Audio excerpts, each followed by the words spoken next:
अस्सलाम वालेकुम। शरीफ खानदान लंदन के फ्लैटों की मनी ट्रेल क्यों नहीं दे सका? इस पर आबिद शेर अली आग बगोला हो गए और गंदी गालियां देने लगे।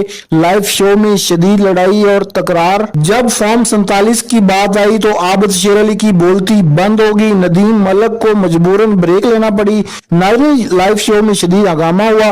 आइए पहले ये वीडियो देखते हैं, फिर इस पर बात करेंगे। चैनल को सब्सक्राइब भी कर लें और बेल आइकन को प्रेस कर लें। आपकी मोहब्बत का शुक्रगुजार हूं। जो मेरी राय है, हमें तो पहले सिसिलियन माफिया भी जजेस से कहा गया, हमें और भी बहुत कुछ जजेस से, तो ये कोई आज की बात नहीं है। हमारे साथ जब भी आते हैं हमें जजेस की सुननी पड़ती है।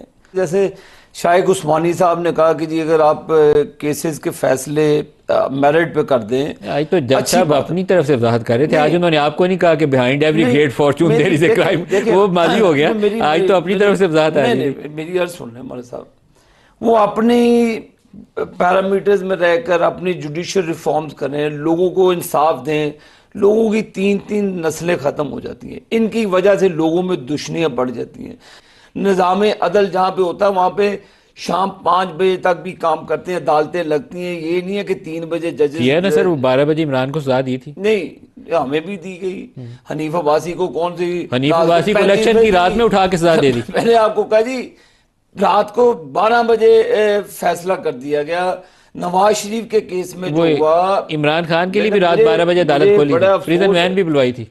मुझे बड़ा 12 बजे रात हमारे काफी काम होते हैं। अभी मैं उमर अयूब की बात सुन रहा था, बड़ी ताज्जुब की बात है। काले चश्मा लगाकर काली काली बातें करते हैं। इनको शर्म नहीं आती। 2018 का इलेक्शन जो आरडीएस सिस्टम पे बैठा, मतलब 1 मिनट, वो जनाब ने बात की तो फिर जवाब देना पड़ता है। मैं 2018 में जिस ना जनरल फैज अमीन ने सदीकी साहब को कहा, हमारी मेहनत ना, बार बार हमें भी रेपुटेशन में जाना पड़ता है। उस वक्त काला चश्मा उतारते और आपको रिजाइन देना चाहिए था, शर्म करनी चाहिए। तो उस वक्त जब आपने अदलिया का सहारा लिया, आपने आर्म फोर्सेस का सहारा लिया और आपने पीएमएलएन को, वो हमारे लीडरशिप को जेलों में फेंका, आपने तरमीम करवाई, आपने सेनेट का इलेक्शन चोरी किया, उस वक्त इनको शर्म नहीं आती कि मलिक साहब, उस वक्त इनका ज़मीर कहाँ पे होता? बेज़मीर लोग हैं ये लोग।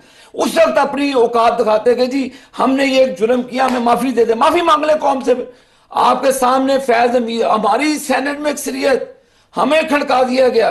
फिर इन्होंने ज्वाइंट सेशन कॉल की। आपके तो शेर के निशान वापस ले लिए थे, सेनेट से आपके निशान ही वापस ले लिए थे। हमारे तो निशान वापस ले लिया इन जजेस की वजह से, हमारा तो निशान वापस ले लिया गया मलिक साहब। हमें तो जो ये इन्होंने आईना दिखाया, अब ये उस सियासी घड़े में, उस अदलिया के निज़ाम में ये खुद गिरे हुए हैं। हमने नहीं इनको फेंका। ये बात ये उनको उस वक्त जेब देती थी। अब मेरे भाई कह रहे हैं जी कि ब्रेन वॉश ड्रेन कर दिया गया। भाई आप फवाद चौधरी स्टेटमेंट देख लें, जब वो वजीर था, कहते 1.5 लाख पाकिस्तानी बाहर गया, कहते जी पाकिस्तान के वकार में इजाफा होता है, ये पाकिस्तान के लिए रेमिटेंस भेजेंगे, पाकिस्तान में तरक्की आएगी, खुशहाली आएगी। भाईजान आप अपनी चीजों पर गौर करें, करतूतों पर गौर करें मलिक साहब, करतूतों पर, कि इन्होंने हमारे साथ 2018 में क्या किया। अब 2000 जो इलेक्शन हुआ 24 में, आपने चीफ जस्टिस का जवाब नहीं दिया, बाकी सबको बुरा भला कह दिया। चीफ जस्टिस का क्यों नहीं जवाब दिया? प्रेस कॉन्फ्रेंस किया जो उन्होंने बकायदा। देखें, ये चीफ जस्टिस साहब से आप इनको पॉलिटिसाइज नहीं होना चाहिए। बड़ी खूबसूरत जस्टिस शाइख साहब ने बात की जो वो अपने दौर में अखबारें भी नहीं पढ़ते थे। इफ्तिखार चौधरी के दौर से ले लें, बंदियाल साहब ने अदालत के अंदर कहा था, करते थे टिकट। बंदियाल साहब ने अदालत में कहा था गुड टू सी यू। देखे नहीं, और इफ्तिखार चौधरी साहब ऑब्जर्वेशन नहीं देते जब तक मीडिया पूरा नहीं हो जाता। गेट खोला गया, गेट नंबर 1 से, जहां पर जजेस जाते हैं, वहां से इमरान खान की सवारी को के हवाले से आप देख लें थ्रू आउट द पीरियड जो इमरान खान साहब ने पिटिशन फाइल की, ये 31 जनवरी का खाता है उनका। ये 31 जनवरी का खाता है। और 31 जनवरी के बाद उससे पहले के मामला देख लें, 26 नवंबर का वाक़या हो, وہ اس آپ کے کے ساتھ سامنے کوئی 450 صفحات کی میرے خیال ہے تفصیل ہے، ساری اور تفصیل 24 سے ڈیٹیل۔ 26 نومبر والا یہ جو آپ کا پروٹیسٹ تھا جس میں کچھ لوگوں کی وہ گولی وولی کے بھی واقعات سامنے آئے تھے، وہ بھی پوری تفصیل شاید انہوں نے اٹیچ کر کے بھیجی۔ بالکل ظاہری بات ہے۔ اب دیکھیں اس کو، دیکھیں سننے میں کیا پرابلم ہے، بات ہے سن لیا جائے تو چیزیں سیٹل ہو جاتی ہیں، مگر جب آپ نے سننا ہی ہے، جب آپ بینچ پیکنگ کا عمل مکمل کر لیں گے پھر کر کے سنیں گے تو گریوینس لے کے پارٹی کدھر جائے گی، یہ پرابلم آئے گی۔ پھر دیکھیں ساتھ میرے بھائی نے بہت ساری باتیں ریز کی، دیکھیں ایشو کیا ہے، دیکھیں آئی ایم ایف کو ایسٹ انڈیا کمپنی کا سٹیٹس انہوں نے دیا ہے، ٹھیک ہے، گھسا کے لے آئے۔ اگر آج چیف جسٹس کو پریس کانفرنس کرنی پڑی ہے، کیوں کرنی پڑی؟ ان کے غلط ایگریمنٹ کی وجہ سے۔ اگر finance minister floor of the house پہ کہتا ہے کہ ہمیں بجٹ آئی ایم ایف دے رہا ہے تو اتنی ڈکٹیشن تو وہ کر رہے ہیں۔ دیکھیں وہ کون ہوتے ہیں کہ آپ کو ڈکٹیٹ کریں کہ جی پینشنرز پہ ٹیکس لگائیں، پینشنرز کی پینشن کٹ کریں، اپنا بجٹ کم کریں۔ لیکن یہ تھوڑا سا امبیرسنگ نہیں ہے کہ انٹرنیشنل مانیٹری فنڈ کا ایک مشن واشنگٹن سے آ کے چیف جسٹس آف پاکستان سے عمران خان کے کیسوں کے متعلق یا پی ٹی آئی کے کیسوں کے متعلق سوال پوچھ رہا ہوں؟ وہ کیوں پوچھ رہے ہیں؟ دیکھیں اوور آل آپ نے تاثر کیا جوڈیشری کا بنا دیا، آپ اسے اسٹریٹ کر رہے ہیں کہ وہ شاید ایگزیکٹو کا محکمہ ہے، judiciary pillar of the state ہے، ایک ریئلائزیشن ہی نہیں ہے۔ یہ کیوں نہیں ہے؟ کیونکہ آپ نے ایگریمنٹ جو چھپایا ہوا ہے، جو کسی کو دکھایا نہیں، آپ نے اس میں کیا چیز کمٹ کی ہے وہ آپ کی جب ایوان ٹیم کے ملے سامنے گی تو اب آپ آئی ایم ایف کو کیا چیزیں ڈیٹیل بتائیں گے؟ کیونکہ دیکھیں، عمر ایوب اور فیصل کے بیانات سے تو بڑا کلیئرلی لگ رہا ہے کہ آپ اپنا کیس وہی پریزنٹ ڈوسی کریں ہے، گے۔ سارے چیزیں اپنے پریزنٹ کریں گے جو بھی کیس ہے۔ دیکھیں رول آف لا کی سچویشن ادھر ملک کی کسی سے چھپی ہوئی نہیں ہے، جو حالات تو ہیں آپ یہ سب ساری کے تفصیل سامنے رکھیں گے یہ ان کے ساری سامنے؟ تفصیل ظاہری بات ہے بتائیں گے، جس طرح یہ 8 فروری کی بھی اور یہ 26 نومبر کی بھی۔ 26 نومبر، دیکھیں 8 فروری سے ہی تو سارے غلطی کا آغاز ہوا ہے۔ جو 8 فروری کو کیا گیا، انہوں نے تو آر ٹی ایس کا حوالہ دے دیا، آپ نے اس پہ ڈوزیے تیار رکھے ہوئے آپ نے؟ 100%۔ ہم نے تو سارے اس وقت کی، دیکھیں جب پورے فارم 47-45 کی کمپائلیشن بنائی ہوئی، سارا کچھ کیا ہوا، ہم نے تو ایک ایک حلقے کا کمپیریزن ہے، نواز شریف صاحب کے حلقے سے لے کے ساروں کے حلقوں کا کمپیریزن ہے، کدھر کدھر فارمز میں کٹنگ ہوئی ہوئی ہے، کیا کیا معاملات ہوئے ہیں۔ تو عابد سیف علی صاحب اس کا بہتر حل یہ نہیں ہے کہ آپ لوگ آپس میں انگیج کر لیتے؟ ہمیں آئی ایم ایف کو جو یہ شکایت لگائیں گے، ڈوزیئر دیں گے، تو آپ لوگ آپس میں بیٹھ کے راستہ نکال تو پہلے بھی خط لکھا تھا آئی ایم ایف کو، آپ کو یاد ہوگا، پروگرام رکوانے کے لیے۔ جی رکوانے کے لیے یہ، اور پروگرام لائے بھی یہ لوگ تھے اپنے دور حکومت میں، آئی ایم ایف کو لائے بھی یہ لوگ تھے، ایگریمنٹ بھی انہی کے دور میں 8 فروری کی وہ شکایت لگائیں گے اور 26 نومبر کی آئی ایم ایف کے لگائیں، ہمیں اس سے کوئی فرق نہیں پڑتا، چاہے 8 فروری کی لگائیں، اپنے عمال نامہ کو درست کریں، اپنے یو ٹرن ختم کریں، سنگل ایک روڈ بنائیں کہ یہ روڈ میپ ہے، یہ روڈ میپ سے ڈیویٹ نہیں کریں گے، یہ اپنے آپ اپنے اوپر یہ قدغنے لگائیں، یو ٹرن لینا چھوڑ دے، ملک سیدھا چل جائے گا۔ یہ انہوں نے ہر اب دیکھیں ابھی پھر ملک کے اندر فساد ڈالنے کی کوشش کی کہ ملک میں اللہ اللہ کر کے کرکٹ شروع ہوئی، انہوں نے دھرنوں کی بات کی، بات سے بات بڑھتی ہے ملک صاحب۔ یہ کوئی نئی چیز نہیں ہے نون لیگ کے لیے، ججز کیا کہہ رہے ہیں، یہ صاحبان کیا کرنے جا رہے ہیں، ان کی اگلا پاکستان کے باہر سے مجھے لگتا ہے آپ کے اوپر پریشر بڑھ جائے گا۔ ابھی ایک پہلے تو وہ تھا نا، وہ ریچرڈ گرنیل تھا، ابھی وہ جو ولسن تھا، اس کا میں نے کچھ دن پہلے ٹویٹ دیکھا ہے کہیں، ہاں وہ U S Congress house, U S house of representative میں وہ بات کر رہا تھا، اب آئی ایم ایف ٹیم ساتھ آ جائے گی۔ میں تو آپ کو کہتا ہوں ایبسولوٹلی ناٹ، انہی کا نعرہ یورپین یونین کا بھی ایک مشن آ رہا ہے جون کے مہینے جو میں، مرضی آئے جی، کوئی اس چیز پہ کوئی پریشر تو نہیں، پاکستان کے باہر سے دباؤ آپ کے اوپر بڑھے گا۔ عمران خان کے لیے کوئی نہیں ہے، باقی چیزیں ہیں ملک آپ میں تیار ہیں ان ساری چیزوں کو فیس کرنے کے لیے؟ پہلے بھی کر رہے ہیں مولانا صاحب، کون سی نئی بات ہے ہمارے لیے؟ میرے ساتھ اس کی آؤٹ کم کیا ہوگی؟ مجھے بعض اوقات لگتا ہے کہ بڑی اگلی سی سچویشن لگتی ہے کہ ہمیں دنیا انگلیاں اٹھا رہی ہوگی کہ یہ کیا کر رہے ہیں۔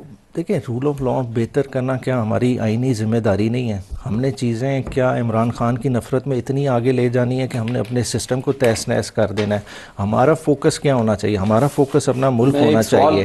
پوچھ لیں جلدی سے۔ یہ چیزیں آپ اس وقت کہاں پہ تھے جب آپ کا وہ ثاقب نثار تھا چیف جسٹس، یہ آپ کا خیال اس وقت تھا؟ ایک سیکنڈ، اس آپ جب بندیال صاحب تھے چیف جسٹس، اس وقت آپ تھے جسٹس کھوسا، سننے نا میں وہی نام ریپیٹ کریں گے، وہ کھوسا کدھر تھا، جسٹس اعجاز الحسن کدھر تھا؟ اس میں اجمل میاں سے شروع کریں۔ جی ناظرین، آپ نے عابد شیر علی کی اور عمیر نیازی کی گفتگو سنی۔ ناظرین، یہ نون لیگ کا وتیرہ ہے کہ یہ جس بھی پروگرام میں یا جس بھی شو میں جاتے ہیں وہاں پر اپنا آپ یہ ضرور दिखाते हैं। नाज़रीन, इनका जो बोलने का अंदाज है, जो इन्होंने जो लफ्जों का चुनाव इन्होंने किया है, वो बिल्कुल इंतहाई गलत है और नामुनासिब है। नाज़रीन, आबिद शेर अली, आपको पता है कि बुरी तरह जो है ना फैसलाबाद से हार गए थे और इनको वो भी गुस्सा है पीटीआई से।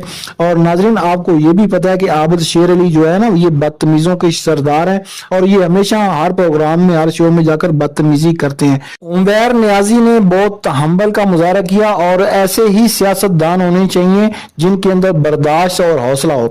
नाजरीन, आपको पता है कि नून लीग की जो हुकूमत बनी, ये कैसे बनी और इसको किसने बनाया और इसकी बुनियाद क्या है? इस हुकूमत की बुनियाद है फॉर्म 47। आपको पता है 26 सीटों वाली हुकूमत जो है, 26 सीटों वाली जो पार्टी थी वो इक़्तिदार में आ गई और जिसकी अक्सरियत थी वो ऑपोजिशन में आ गई और उनका अभी तक ऑपोजिशन लीडर भी नहीं बनने दिया जा रहा। नाज़रीन, इससे बड़ी क्या ज्यादती होगी कि आपको पता है कि एक पार्टी के साथ ज्यादा नहीं, ये पाकिस्तान के अवाम जो जिसने वोट दिया, ये वोट के साथ जाती है। पाकिस्तान के वोट की इज्जत नहीं की गई, पाकिस्तानियों की वोट की इज्जत नहीं की गई। नाज़रीन, हमें चाहिए कि हम एज ए कौम सुधर जाएं। हमारे मुल्क में कितनी दफा मार्शल लग चुका है, हमारे मुल्क में जो है ना क्या कुछ नहीं हुआ। दहशत गर्दी की लानत आज भी हमारे मुल्क में है और इसको खत्म करना एक लीडर या एक बंदे का काम नहीं, ये पूरी कौम मिलकर एक मुट्ठी बनकर दहशत गर्दों का और दहशत गर्दी का मुकाबला कर सकती है। जब हम आपस के मामलात में इतना उलझे रहेंगे, जब हमारे सियासी जो मसाइल हैं वो आपस में नहीं हल होंगे, एक दूसरे को सियासी इंतकाम का निशाना बनाएंगे, तो पाकिस्तान में जो सरमायाकार हैं वो कैसे आएंगे? पाकिस्तान में सरमायाकार तब आएंगे जब पाकिस्तान में सियासी इस्तेकाम होगा। और जो हमारी सियासी जमातें हैं, जितने भी सियासी जमातें हैं, ये माजी से सबक नहीं सीखती। इन लोगों को इस्तेमाल किया जाता है और ये लोग इस्तेमाल हो जाते हैं। एक दूसरे के खिलाफ इनको इस्तेमाल किया जाता है और टिश्यू की तरह इस्तेमाल करके इनको फेंक दिया जाता है। नाज़रीन, नवाज शरीफ साहब थे, वो वोट को इज्जत दो का नारा लगाते थे। हम भी कहते थे यार क्या बात है नवाज शरीफ साहब की, मगर अचानक क्या हुआ कि उनको भी समझौता करना पड़ा और उनको भी ये हुकूमत लेनी पड़ी, चाहे मजबूरन लेनी पड़ी। मगर जो पीटीआई ने इनके साथ सलूक किया वो भी गलत था और आज जो ये पीटीआई के साथ कर रहे हैं वो भी गलत है। पाकिस्तान में जो भी हो, पाकिस्तानी के लिए बेहतर हो, पाकिस्तान में जमहूर का राज हो, जमहूरियत का राज हो, पाकिस्तान जिंदाबाद। वीडियो अच्छी लगी तो वीडियो को लाइक करें, चैनल को सब्सक्राइब करें, बेल आइकन को प्रेस करें। शुक्रिया, अल्लाह हाफिज।